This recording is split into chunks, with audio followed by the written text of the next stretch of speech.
இந்த மூன்றும் நிச்சயமா எரிக்கப்பட வேண்டியவை. இதில் இருக்கக்கூடிய வாக்கு தத்துவம் அற்புதமானது, அழகானது. இதை உங்கள் மனசில் 3 தடவை சொல்லும்போது உங்களுடைய எதிர்மறை எண்ணங்கள் 300 வெளியேற்றப்படும். தடைகளை தாண்டுங்க. தோல்வி பயத்தில் இருந்து வெளியேறுங்க. அடிமைகளாக இருக்க வேண்டாம். சில வாரத்தில் அற்புதங்கள் உங்களுக்கு நடக்க இருக்குது. ஆனால் நீங்கள் சோர்ந்து போகலாமா? பலத்தை உயர்த்துங்க. பலகீனமாக இருக்கிற நீங்கள் பலத்தை பெறுங்க. எல்லாமே அவருடைய விருப்பத்தின்படி தான் இங்கே நடக்குதுன்றதை மறக்காதீங்க. ஓம் சாயிரா சாயிரா, ஓம் சாயிரா சாயிரா, ஓம் சாயிரா சாயிரா, அன்பே சாயிரா, பேரன்பே சாயிரா, அகிலம் தளிக்க ஆத்மா விழிக்க அனுதினம் சாயிரா, எங்கள் அன்பே சாயிரா.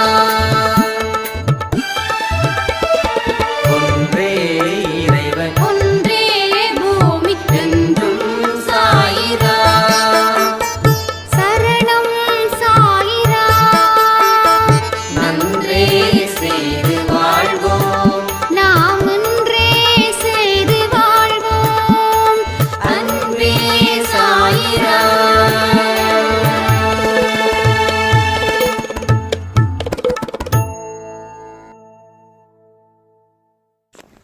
சாயிராம். என் உயிரின் உயிரானவர்களே, ஒரு நெடு நாட்களாக வருஷமாக இருந்த ஒரு குழப்பம் முடிவுக்கு வந்தது. சாயப்பாவுக்கும் அன்பே சாய் குடும்பத்தில் இருக்கிற அத்தனை உறவுகளுக்கும் மனமார்ந்த நன்றி அப்படின்னு ஒரு சாய்ராம் வாட்ஸ்அப்பில் ஆடியோவை அனுப்பியிருந்தாங்க.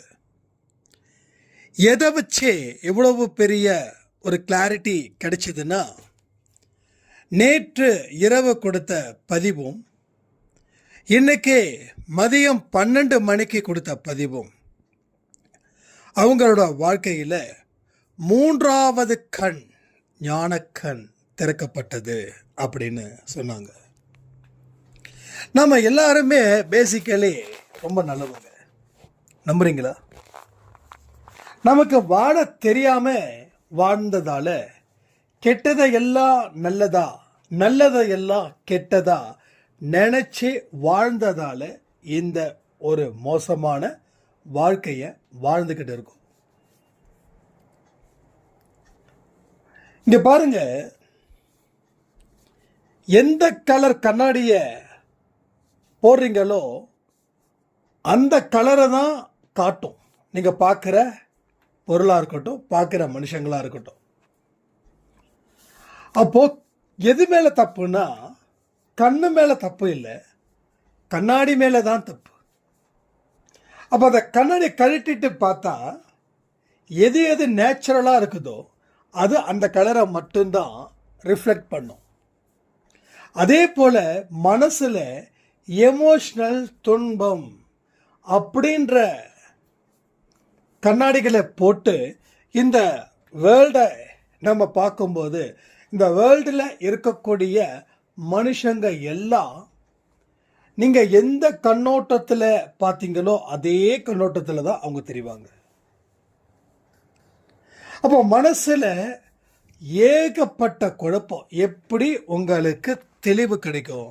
கிடைக்காதுல்ல. அதே போல தான் நீங்கள் வணங்கின சாயப்பாவும் ஒரு பவர்ஃபுல் இல்லாத ஒரு சாயப்பாவா இருந்தார். பட் அந்த பதிவின் மூலமாக சாயப்பா ஒரு பவர்ஃபுல்லானவராக மாறப்போகிறார். ஒரு வார்த்தையும் உங்கள் வாழ்க்கையில் ஒரு வேட்டு சத்தம் போல அவ்வளவு பயங்கரமாக இருக்கும். அதையும் ஒரு சாய்ராம் தான் சொன்னாங்க. ஒரு வார்த்தைகளை கேட்கும் போதும் என்னமோ வெடி இடி அந்த சவுண்டு கேட்கறது போல எனக்கு இருக்குது, எனக்கு மட்டும்தான் இருக்குதா அப்படின்னு சொன்னாங்க. நிச்சயமா சொல்றேன், சிலருக்கு மட்டும்தான் இருக்குது, சிலருக்கு அது என்னமோ ஒரு விஷயமா போயிடுது. நம்ம வாழ்க்கையில் அடிபட்டு மிதிப்பட்டு நிற்கும்போது வாழ்க்கையை மாற்றணுன்ற ஞான உதயம் பிறக்குது. பிறக்கும் போது நம்ம தயாராக இருக்கிறோம். ஏன், நம்ம ஐம்புலன்களும் ப்ரிப்பேர்டாக இருக்கு. எதுக்கு? அடுத்த வாழ்க்கையை எப்படி வாழணும்னு. அந்த நேரத்தில் சொல்லப்படக்கூடிய செய்திகள் உங்களுக்கு பெரிய தாக்கத்தை ஏற்படுத்துது. தாக்கத்தை ஏற்படுத்துகிறவங்களுக்கு தான் அந்த வெடி சத்தமோ இடி சத்தமோ.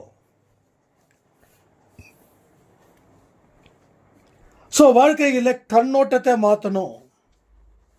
இன்னைக்கு இழந்த இழப்புகள் தற்காலிகமானது, இது நிரந்தரம் இல்லை.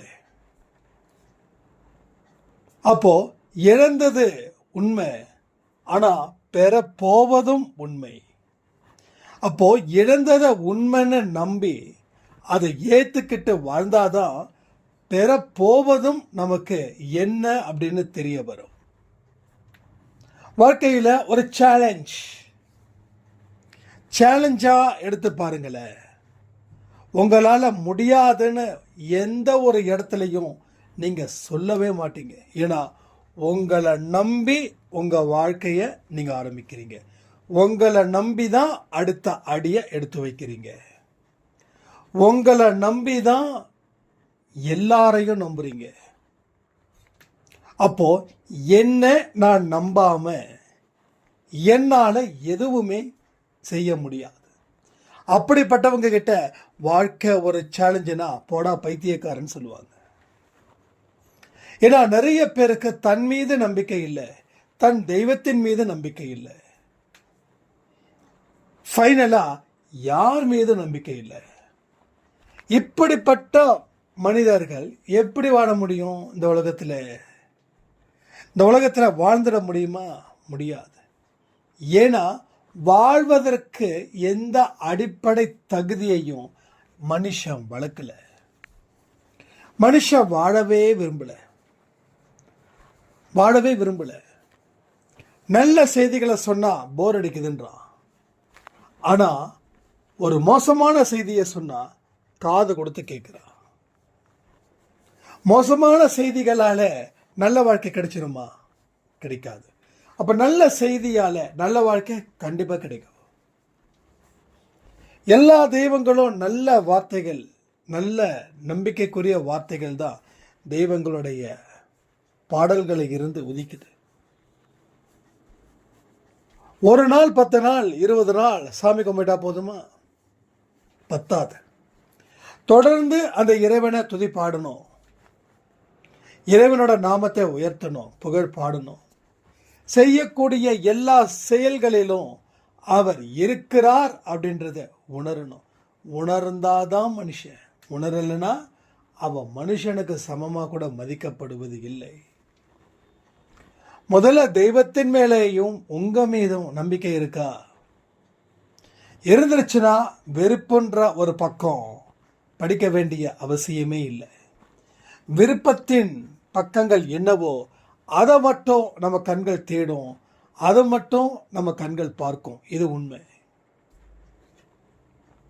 இங்க பலர் சொல்றாங்க, எனக்கு மட்டும்தான் பிரச்சனை இருக்கு, எனக்கு மட்டும்தான் பெரிய அளவில் கஷ்டம் இருக்கு, உனக்கு ஒண்ணுமே இல்லை அப்படின்னு. ஆனா ஒன்று புரிஞ்சுக்கோங்க, நீங்க எப்படி தவிர்க்க முடியாத சூழ்நிலையில வாழ்ந்துகிட்டு இருக்கீங்களோ அதே போலதான் பிறரும் தவிர்க்க முடியாத சூழ்நிலையில துன்பத்தில் தான் வாழ்ந்துகிட்டு இருக்காங்க. உங்களுக்கு உங்க கஷ்டம் பெருசுனா அவங்களுக்கு அவங்க கஷ்டம் பெருசு.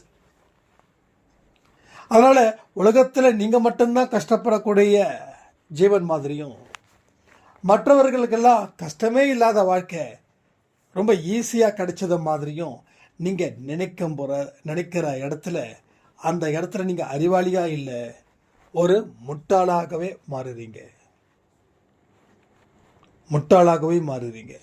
ஏன்னா அறிவு வேலை செய்யல. அறிவு உண்மையே நம்புது.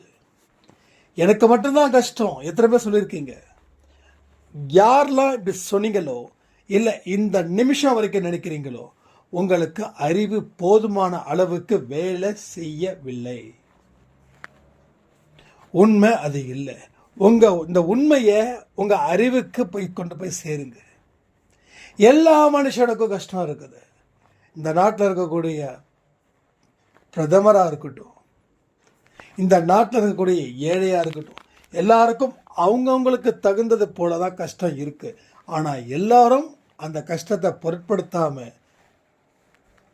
தான் வாழ்க்கை வாழணுன்ற துடிப்போட வாழ்ந்ததால அவர் பிஎம்மா இருக்காரு. இவன் வாழாம இருக்கிறதால இவன் ஏழையா இருக்கான். இவ்வளவுதான் வித்தியாசம். ஸோ துணிந்தவனை கடவுள் தூக்கி விடுறாரு, பயந்தவனை கடவுள் ஏதோ ஒரு மூலையில் வாழ வைக்கிறார், ஏதோ ஒரு மூலையில் வாழ வைக்கிறார். இதான் உண்மை. ஸோ உண்மையை புரிஞ்சிக்க முயற்சிகள் செய்யலைங்க யாரும்.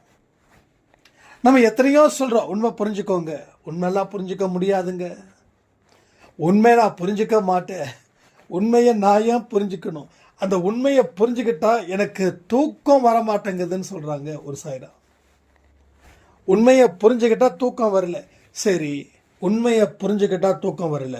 ஆனால் புரிஞ்சிக்கப்படாத உண்மை ஒரு மோசமான துயரத்தில் தள்ளிச்சுன்னா அப்போ நீங்கள் துடிக்க மாட்டீங்களா? இல்லை அப்போ உங்கள் வாழ்க்கை இனிக்குமா? ஆன்சர் பண்ணுங்க, ஆன்சர் பண்ணுங்க. இந்த வயசுல இப்போ நீங்க உண்மையை புரிஞ்சுக்கலைன்னா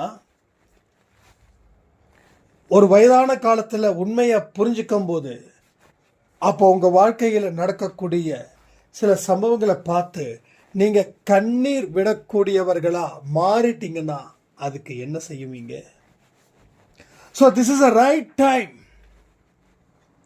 எதுக்கு? உண்மையை புரிஞ்சுக்க. ஸோ முயற்சிகளை நீங்கள் சரியான முறையில் பயன்படுத்திக்க இது சரியான ஒரு நேரம். ஸோ இந்த நேரத்தை தயவு செய்து தவற விடக்கூடாது. தவற விடாமல் உங்கள் வாழ்க்கை அப்படின்ற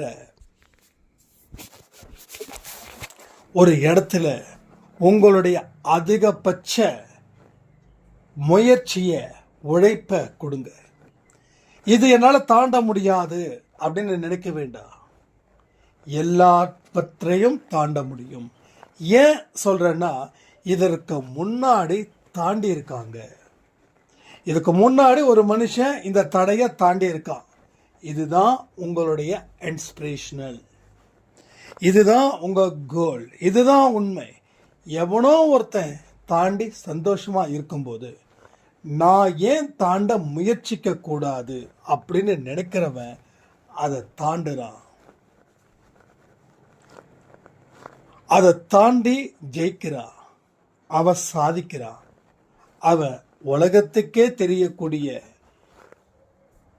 ஒரு புதிய மனிதனா அவதாரம் எடுக்கிறான். ஸோ உங்களுக்கும் ஒரு புதிய அவதாரத்தை அவர் ஏற்படுத்தணும்னு நான் பிரார்த்திக்கிறேன். உங்களுடைய அறிவு வேகமா இன்னும் பலமா இருக்கணும்னு நான் பிரார்த்திக்கிறேன். உங்க மனசுல எதிர்மறை எண்ணங்கள் ஒட்டுமொத்தமா அழிக்கணும் அப்படின்னு சொல்லி நான் பிரார்த்திக்கிறேன். நீங்க இதற்கு ஒத்துக்கிட்டா இன்னும் கொஞ்ச நாட்களில் போலியான உண்மைகள் தீ வைத்து எரிக்கப்படும், கர்மாக்கள் எரிக்கப்படும், எதிர்மறை எண்ணங்கள் எரிக்கப்படும். இது எல்லா வாழ்க்கையில் நடந்தே தீரும்.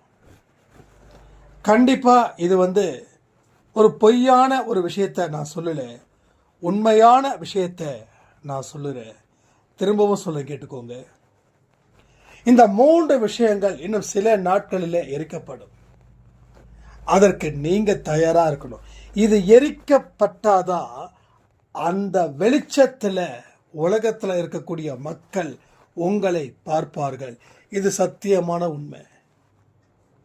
இது எந்த இடத்துலையும் யாராலையும் மாற்றவே முடியாது. முயற்சி செய்கிறவன் உழைக்கிறவன் வெற்றி பெற்றே தீரணும். அந்த முயற்சியும் உழைப்பும் ஆர்வத்தோடு இருக்கணும். ஆர்வம் இல்லாமல் முயற்சி வேஸ்ட்டு. ஆர்வமில்லாத உழைப்பு வேஸ்ட்டு.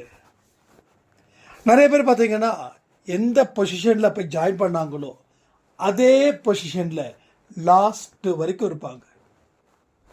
ஆனால் சிலர் எந்த பொசிஷனில் ஜாயின் பண்ணுறாங்களோ அடுத்த பல வருஷத்துக்கு மேலே பார்க்கும்போது ஒரு உயர்ந்த பொசிஷன் இருப்பாங்க. ஏன்னா இவன் ஆர்வம் இல்லாமல் வேலை பார்க்குறான், அவன் ஆர்வத்துடன் வேலை பார்க்குறான். ஒரு சாய்ராம் கேட்டாங்க, ஆர்வத்தோட வேலை பார்க்கணும் அப்படின்னு எனக்கு விருப்பம்தான், ஆனால் ஆர்வமே இல்லாதது போல தான் இருக்குதுன்னு சொல்கிறாங்க. அதுக்கு ஒரே ஒரு காரணம் என்ன தெரியுமா? மனசில் இருக்கக்கூடிய வெறுப்புணர்ச்சி. அந்த வெறுப்புணர்ச்சி எதையுமே செய்ய முடியாத அளவுக்கு முட்டுக்கட்டை போடுது. அந்த முட்டுக்கட்டை தான் நம்ம வாழ்க்கையில் முட்டு செவுரா மாறுது. முட்டு செவர் என்ன பண்ண முடியும்? நாம் போய் முட்டிக்க தான் முடியும். அது நமக்கு தான் வலிக்கும், செவுத்துக்கு வலிக்காது. ஸோ இதையெல்லாம் ஆழமாக சிந்திச்சு செயல்பட்டு பாருங்களேன். அவ்வளவு ஒரு அமோகமான ஒரு சந்தோஷமான ஒரு வாழ்க்கை உங்களுக்கு இருக்குதுன்னு நீங்கள் 100% நம்புவீங்க. நீங்கள் உணர்ந்தால்தான் இங்கே இருந்து வெளியேற முடியும். இதை உணரலை அப்படின்னா இதே இடம்தான் உங்களுக்கு அதோ கதியாக மாறிடும். ஒரு சாய்ராமோட வாழ்க்கையில் பெரிய மிராக்கள். பல வருஷங்கள் அடிபட்டு மிதிப்பட்டு 10 வருஷத்துக்கு மேலே தனக்கு என்ன செய்தாலும் அதுக்கு தோல்வியே பரிசா வந்து சேருது. அவங்க திரும்ப திரும்ப சாய்ப்பா மேல நம்பிக்கை வைக்கிறாங்க. மனசுல சில திருப்பத்தை ஏற்படுத்துறாங்க. 1-2 திருப்பத்திலேயே நான் வெற்றியை சூடிட்டேன், அந்த அனுபவத்தை நான் உணர்ந்தேன், இனி என்னோட வெற்றி பாதை இன்னும் போகும், இது முடியாது சாயண்ணா அப்படின்னு சொன்னாங்க. ஸோ எல்லாமே நம்மக்கிட்ட இருக்கு. ஏன்னா இல்லாதது ஒன்றுமே இல்லை, எல்லாமே நம்மக்கிட்ட இருக்குது. அதை உணரும் போது தான் அந்த சக்தி வெளிப்படும். உணராத வரைக்கும் எந்த நன்மையும் எவருக்கும் ஏற்படாது.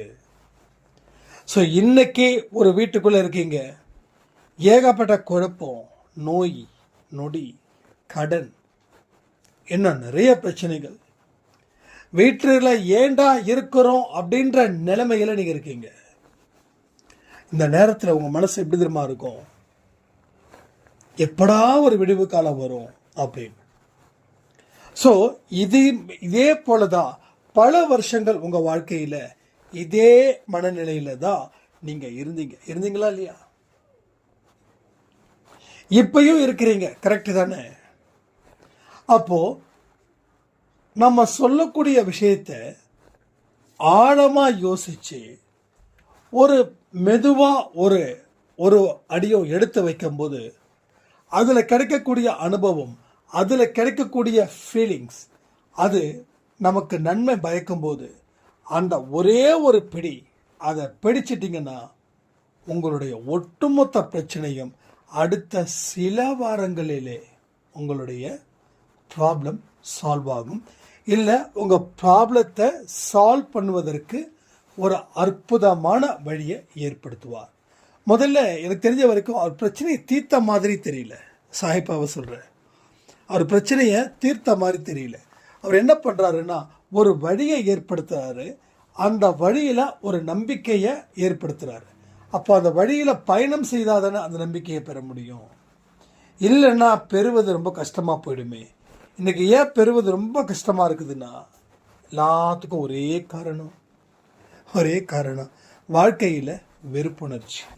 இந்த வெறுப்புணர்ச்சியோடு தான் நம்ம ஒர்க் பண்ணிகிட்டு இருக்கோம். புருஷன்கிட்ட சண்டை, பொண்டாட்டிகிட்ட சண்டை, மாமனார் மாமியார்கிட்ட சண்டை, குழந்தைங்க கிட்ட சண்டை, அக்கம் பக்கம் வீட்டில் இருக்கிறவங்க கிட்ட சண்டை, அம்மா அப்பா கிட்ட சண்டை, கூட பிறந்தவங்க கிட்ட சண்டை, எங்கும் சண்டை, எதிலும் சண்டை, எல்லாம் சண்டை. ஸோ இந்த மைண்ட் செட்டில் இருக்கிறவங்க வாழ்க்கையில் எப்படிங்க சந்தோஷமாக ஒர்க் பண்ண முடியும்? எப்படிங்க வாட முடியும்? அதுக்கு என்ன sources? What's are sources? So there is a no sources. ஏன்னா நம்ம மைண்டு டோட்டலாக ஸ்ட்ரக் ஆகிடுச்சு. சிக்னல் ரெட்டில் இருக்கும்போது வண்டி நகராது. அப்போ சிக்னல் போட்டால் தான் வண்டி நகரும். ஆனால் வண்டி நகரும் தன்மையில் இருக்கணும். வண்டி நகர முடியாத தன்மையில் இருந்து கிரீன் சிக்னல் விழுந்துருச்சுன்னா பிரச்சனையாயிடும். அப்போ வண்டி ரெடியாக இருக்கணும். அதே போல தான் நாம் ரெடியாக இருக்கணும். ஸோ நமக்கு எப்போ வேணாலும் க்ரீன் சிக்னல் அலௌடில் இருக்கும். அப்போது நாம் ரெடியாக இருந்தால் தான் நம்ம மூவ் பண்ண முடியும். நாம் ரெடியாக இல்லை அப்படின்னா சிக்னல் க்ரீனில் இருந்தாலும் ரெட்டில் என்ன நடக்குதோ அதுதான் இங்கே ஒவ்வொருத்தவங்க வாழ்க்கையிலையும் இப்போ வரைக்கும் நடக்குது. ஒரு அன்பு இல்லாத இடத்துல வாழ்க்கையில் எந்த வெளிச்சமும் இல்லை. ஒரு பதட்டம் இல்லாத இடத்துல வாழ்க்கையில் வெளிச்சம் இருக்குது. நம்ம அடிக்கடி திணறுறோம். என்னமோ பெரிய தப்பு பண்ண மாதிரியும் ஐயோ எனக்கு பிரச்சனையே அப்படின்னு. ஒன்றே ஒன்று சொல்கிறேன், எதுவுமே ப்ராப்ளமே இல்லை. நீங்கள் எதெல்லாம் ப்ராப்ளமாக நினைக்கிறீங்களோ அதுக்கெல்லாம் அது சவால்கள் நினைங்க. அந்த சவால்களை முறியடிக்கத்தான் நான் இந்த உலகத்துக்கு வந்திருக்கேன்னு இந்த நிமிஷம் உங்களால் நம்ப முடியுதுன்னா உங்களை விட அதிர்ஷ்டசாலி உலகத்தில் யாருமே இல்லை, யாருமே இல்லை. ஸோ படிப்படியாக தான் நம்ம வெற்றி பெற முடியுமே தவிர ஒரே டைமில் இங்கே வெற்றி பெற முடியாது. இதை எந்த அளவுக்கு உள்வாங்குறீங்களோ அந்த அளவுக்கு வாழ்க்கையில் வெளிச்சத்தை பார்ப்பீங்க. ஏன்னா நீங்கள் உள்ளே இருக்கீங்க, ஒரு இருட்டான உள்ளே இருக்கீங்க. அப்போ மேலே வந்தால் தான் அந்த வெளிச்சம். ஆனால் மேலே வர பயப்படுறீங்க. உள்ளேயே இருந்துட்டு போயிடலாமே, மேலே வந்தால் என்ன நடக்குமோ ஏது நடக்குமோ அந்த ஒரு பயத்தின் அடிப்படையில் நீங்கள் இருக்கீங்க. ஸோ இந்த பயம் வாழ்க்கையில் உங்கள் கண்களை குருடாக்கிடும். குருடாக்கப்பட்டதுக்கப்புறம் வெளிச்சத்துக்கு வந்தால் என்ன, வெளிச்சத்துக்கு வரலன்னா என்ன, புரியுதா? அப்போது இது சரியான நேரம். உங்கள் திட்டமிடுதலுக்கும் இல்லை ஏற்கனவே திட்டமிட்டதை நடத்துறதுக்கும் எல்லாமே சரியான ஒரு டைமிங். இந்த டைமிங்கை மட்டும் யூஸ் பண்ணிக்காதீங்க. எல்லாத்துக்குமே டைமிங் இஸ் வெரி இம்பார்ட்டன்ட். ஒரு நிமிஷம் போயிடுச்சுன்னா எத்தனையோ பேர் வாழ்க்கையை இழந்திருக்காங்க, எத்தனையோ பேர். அப்போது இழக்கக்கூடாதுன்னு நினைக்கிறத விட பெறுவோம்ன்ற நம்பிக்கையோட நீங்கள் வாழ்க்கையில் ஓட முயற்சிகள் பண்ணுங்க. நீங்கள் ஓடாத வரைக்கும் உங்கள் வாழ்க்கையில் தொல்லைகள் இருந்துக்கிட்டே இருக்கும்.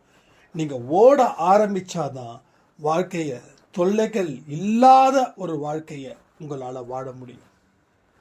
ஸோ நிறைய பேர் அன்பை செயலை சாய்ப்பை மாற்றிருக்காங்க. எத்தனையோ பேர் கோழைகளாக இருந்து வாழ்க்கையில் துன்பத்தை அனுபவித்தவங்க இப்போ நல்ல தைரியமான முடிவெடுத்து வாழ்க்கையில் வெற்றி பாதையில் ஓடிக்கிட்டு இருக்காங்க. இது உண்மை, இது உண்மை. ஸோ நம்ம வாழ்க்கையில் இதுதான் கடைசி கட்டம் இல்லை. எது எல்லாம் முடியுதுன்னு நினைக்கிறீங்களோ அதெல்லாம் இறைவனோட கணக்கில் ஒரு தொடக்கத்தை கொடுக்குது.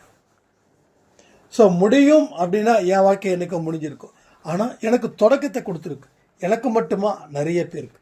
என்னைக்கு அந்த உணர்வு நிலையில் நாம் கடவுளை பார்க்குறோமோ, உணர்வு நிலையில் நேர்மறை எண்ணங்களை சந்திக்கிறோமோ, அன்னைக்கு தான் நம்மளால் உணர்வோடு வாழ முடியும். இல்லைனா உணர்வு இல்லாத நிலையில் நம்ம வாழ முடியும். சொல்லுவாங்க தெரியுமா, அந்த வார்த்தை சொல்லணுமா என்னன்னு தெரியல, நடைப்பிணமாக வாழ்ந்துக்கிட்டு இருக்க.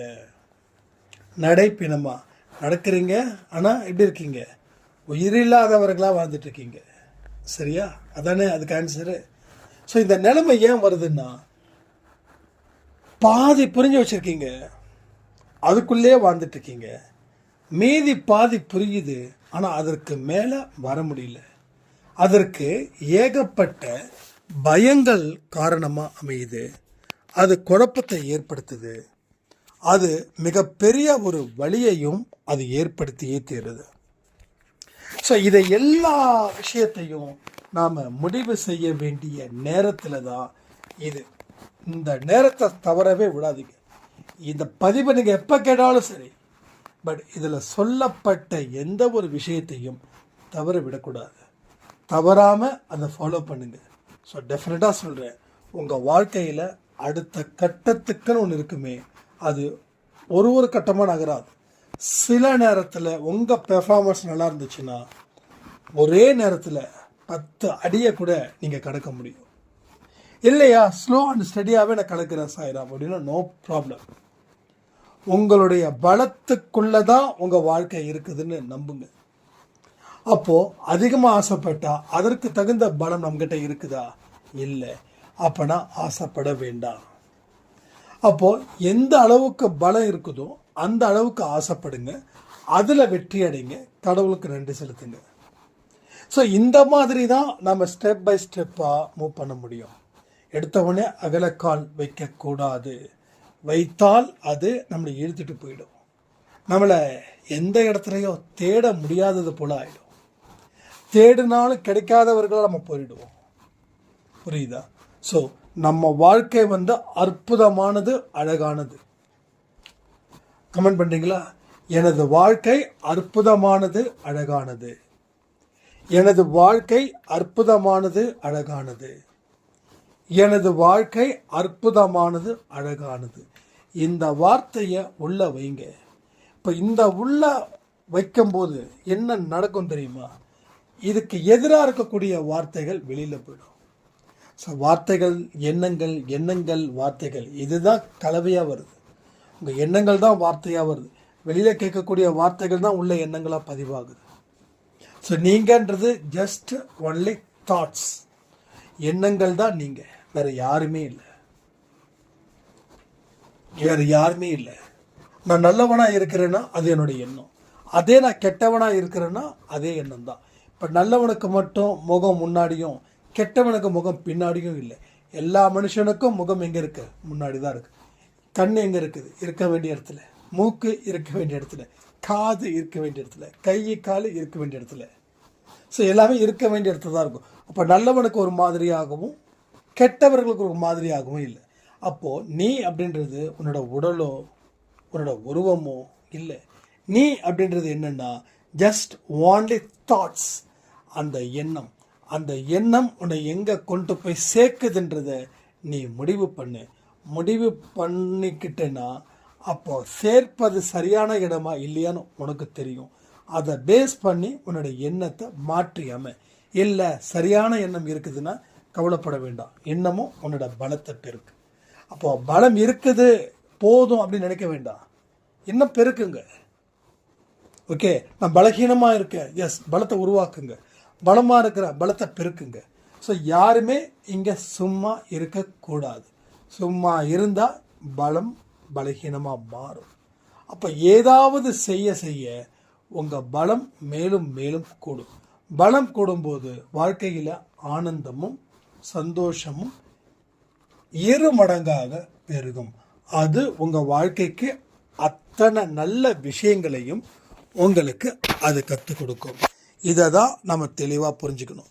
புரிஞ்சுக்கிட்டா வாழ்க்கை செமையாக வாழலான்னு சொல்லி இந்த பதிவை நான் முடிக்கிறேன்.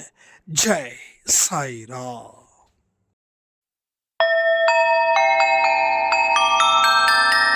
ஓம் சாயிரா. சாயிரா ஓம் சாயிரா. சாயிரா